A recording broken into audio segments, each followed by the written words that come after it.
በስመ ስላሴ በስመ አብ ወወልድ ወመንፈስ ቅዱስ አሃዱ አምላክ አሜን።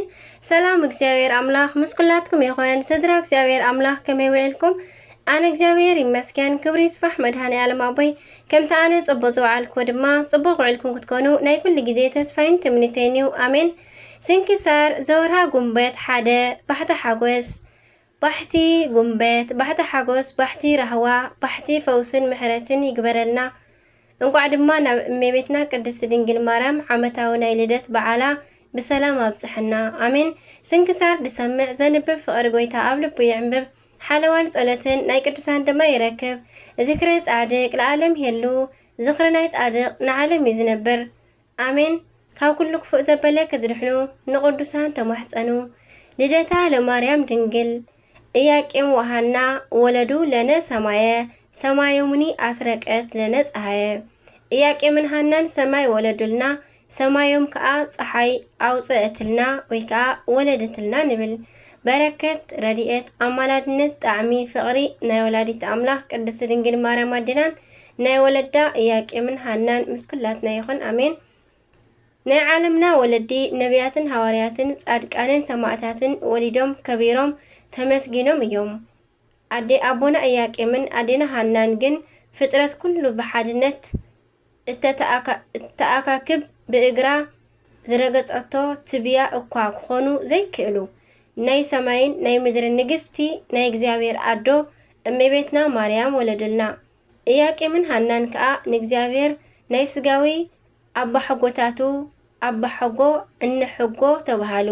ስጋ ብዝዓርጉ ድማ መካናት ስጋ ብዝዓርጉ ከዓ መካና ስለ ዝነበሩ ሓዚኖም ይጽልዩ ነበሩ። ንጽህናኦምን ሕያውነቶምን ተመስኪሩሎም ግን ንድንግል ማርያም ወላዲት ጎይታ ወላዲት አምላኽ ወላዲት ፈጣሪ ረኸቡ። እመቤትና ድሕሪ ናይ አዳም ስሕተት ብዘይ ጥንተ አብሶ ዝተወልደት ናይ መጀመርታ ሰብ ድንግል ማርያም እያ። እግዚአብሔር ጎይታ ሰራዊት ገለ ሒደት ትርፊ እንተዘይ ሓድገልናስ ከም ሰዶምን ጎሞራን ንጎሞራ እውን ምመሰልና ነርና ዝበሎ ኣብ ናይ ኢሳያስ ምዕራፍ 1 ፍቕዲ 9 ንረኽቦ። ኣንቲ መርዓተይ ካብ ሊባኖስ ምሳይ ንዒ ኢሉ ዝፀሓፈ እውን መሃሊ ቅዱስ ሰሎሞን ኣብ ምዕራፍ 4 ፍቕዲ 8 ንረኽቦ። ካብ ነገደ ይሁዳ ዝውለድ ቅዱስ ኢያቄም ዝበሃል ሕያዋይ ሰብ ነበረ። ንካብ ነገደ ለዊ ወይ ከዓ ኣሮን ዝተወለደት ቅድስት ሃና ትበሃል ሕያወይቲ ሰበይቲ እውን ተመርዓወ። ብሕጊ ጸኒዖም ብስርዓት ሓልዮም ይነብሩ ነበሩ። ነገር ግን በኣብ ዘመኖም ዝነበሩ ሰባት ቆልዓ የብሎምን ብምባል ከዓ ይነዓቁን ሰብ ኩሉ የባሳብሶምን ነበረ። ኦሪታውያን ቆልዓ ዘይብሉ ሓጡኣ በረከት ካብ ጸጋ እግዚአብሔር ዝረሓቐ እዩ ኢሎም ይኣምኑ ነበሩ። ኢያቄምን ሃናን ከዓ ቆልዓ ክህቦም ምእንቲ ክሓዝኑ ክጽልዩን ዘመኖም ሓለፈ ኣረጉ ድማ። ንሶም ግን ዘምልኽዎ ናይ አብርሃምን ሳራን አምላኽ እዩሞ ተስፋ ኣይቆረጹን።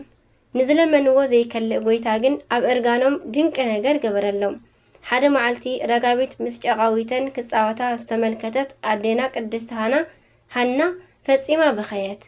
እንስሳታትን ኣራዊትን እጽዋትን ከይተረፈ ብተፈጥሮኦም ከፍርዩ እትገብር አምላኽ እንታይ ደኣ ንሃና ንዓይ ደኣ እምኒ ዲኻ ጌርካ ፈጢርካኒ ኢላ ሓዘነት።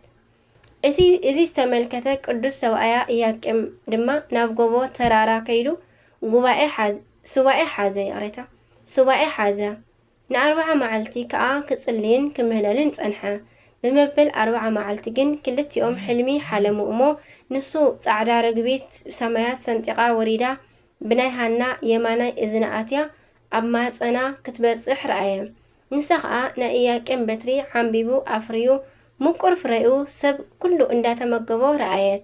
ቅዱስ ኢያቄም ካብ ሱባኤኡ ምስ ተመለሰ ዝረአይዎ ኩሎም ኣዕሊሎም ፍቓድ እግዚአብሔር ይኹን በሉ። ን7 መዓልቲ ከዓ ብሓንሳብ ኮይኖም ንእግዚአብሔር ክልምኑ ቀነዩ። ብ7 መዓልቲ ማለት ነሓሴ 7 መልአከ ብስራት ቅዱስ ገብርኤል ብንኽንፉ እንዳጋጨወ ናብኦም ወረደ። ዓለም ዝድሕነላ ናይ ፍጥረት ኩሉ መመክሒት ዝኾነት ቆልዓ ክትወልዱ ኢኹም ኢልዎም ድማ ተሰወሮም። ንሶም ከዓ ደስ ኢልዎም ንእግዚአብሔር ኣመስገኑ።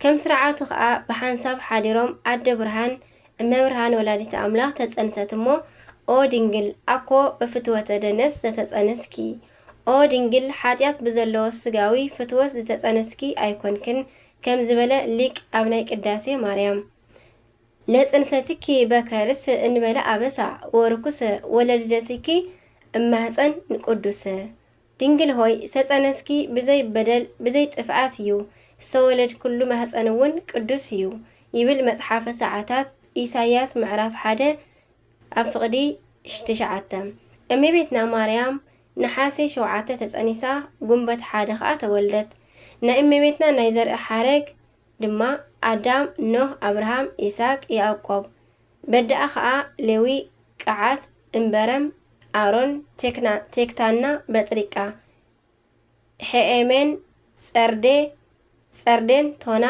ሲካር ሄርሜላና ማጣት ሃና በወገን አቦአ ከዓ ይሁዳ ፋሬስ ሰሎሞን ቦኤዝ እሰይ ዳዊት ሰሎሞን ሕዝቅያስ ዘሩባቤል አልዓዛር ቅስራ ኢያቄም እዩ ንዝጸልመተ ዓለም ናይ ብርሃን መቕረጽ ኮይና ምእንቲ ክትጠቅም ብኻልእ ከዓ ትንቢቱን ምሳሌኡን ምእንቲ ክፍጸም እመቤትና ቅድስት ድንግል ማርያም በዚ መዓልቲ ካብ ሊባኖስ ጎቦ እምባ ቅድሚ 2022 ዓመተ ምህረት ዓመታት ተወልደት ናይ እመቤትና ቅድስት ድንግል ማርያም ጣዕማ ፍቕራ ጸጋን በረኸታን አማላልነታን አዶነታን ለውሃታን ምስኩላትና ይኹን አሜን። በረኸታ ይሕደረና። ጉንበት 1 ዝኽበሩ ዓመታዊ ናይ ቅዱሳን በዓላት ድማ እመቤትና ቅድስት ድንግል ማርያም ልደታ እዩ።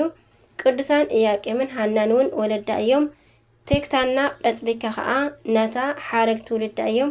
አባ ሕርያቆስ ዝሃገረ ብሕንሳ ናይ እመቤትና ቅዳሴ ማርያም ዝደረሱ አቦ። ወርሓዊ በዓላት ድማ ቅዱስ ራጉኤል ሊቀ መላእክት፣ ቅዱስ በርተሎሜዎስ ሐዋርያ፣ ቅዱስ ሚልኪ ትሩፈ ምግባር። እግዚአብሔር ንኸተማኡ ኣብቲ ቅዱስ እምባ ሰረታ። እግዚአብሔር ካብ ኩሉ ምድሪ እስራኤል ንኢየሩሳሌም የፍቅራ። ኣንቲ ከተማ ኣምላኽ እቲ እግዚአብሔር ብዛዕባኺ ዝበሎ ዘደንቕ ነገር ስምዒ። ሰባት ኣዴና ጽዮን ኢሎም ክጽውዕዋ እዮም። ኣብ ውሽጣ እውን ሰብ ተወልደ እቲ ልዑል እውን ባዕሉ ከጽንዓ እዩ ይብል መዝሙረ ዳዊት ኣብ ምዕራፍ 87 ካብ ፍቕዲ 1 ክሳብ 6። በረከትን ረድኤትን ናይ ወላዲተ አምላክ ጣዕሚ ፍቕራ ይሕደረና። ዝወደቐ ዝነጠበ ኩሉ ብኣፈ ቅዱሳን ትጉሃን መላእክቲ ተኣረመልክ ካብ ፍቕሪ ቅዱሳን ኣይፍለየና። አሜን አሜን ወአሜን ወለኩሎም መላእክተ ሰማይ አሜን። አቡነ ዘበሰማያት ይትቀደስ ስምከ ትምጻእ መንግሥትከ ወይኩን ፈቃድከ በከመ በሰማይ ከማሁ በምድር ሲሳየነ ዘለለ ዕለትነ ሀበነ ዮም ህድግ ለነ አበሳነ ወጀጋየነ ከመ ንሕነኒ ንህድግ ለዘአበሰ ለነ ኢታብአነ እግዚኦ ውስተ መንሱት አላ አድኅነነ ወባልሐነ እምኩሉ እኩይ እስመ ዚአከ ይእቲ መንግሥት ኃይል ወስብሐት ለዓለመ ዓለም አሜን። በሰላም ቅዱስ ገብርኤል መልአክ ወእግዝእቲ ማርያም ሰላም ለኪ ድንግል በድናኪ ወድንግል በስጋኪ እመ እግዚአብሔር ጸባኦት ሰላም ለኪ ብሩክት አንቲ እምአንስት ወብሩክ ፍሬ ከርሥኪ ተፈሥሒ ፍሥሕት ኦ ማርያም ተጸጋም ተወዳሴ ምልዕተ ሞገስ ምልዕተ ኩሉ ልዑል እግዚአብሔር ምስለኪ ሰአሎ ጽልሃ ፍቅር ወልድኪ ኢየሱስ ክርስቶስ ከመ ይስረልና ኃጣውኢነ ተማሂፀነ ምክተማጽነ ክዳንቺ ስብሐት ለእግዚአብሔር ወለወላዲቱ ድንግል ወለመስቀሉ ክቡር አሜን አሜን ለይኩን።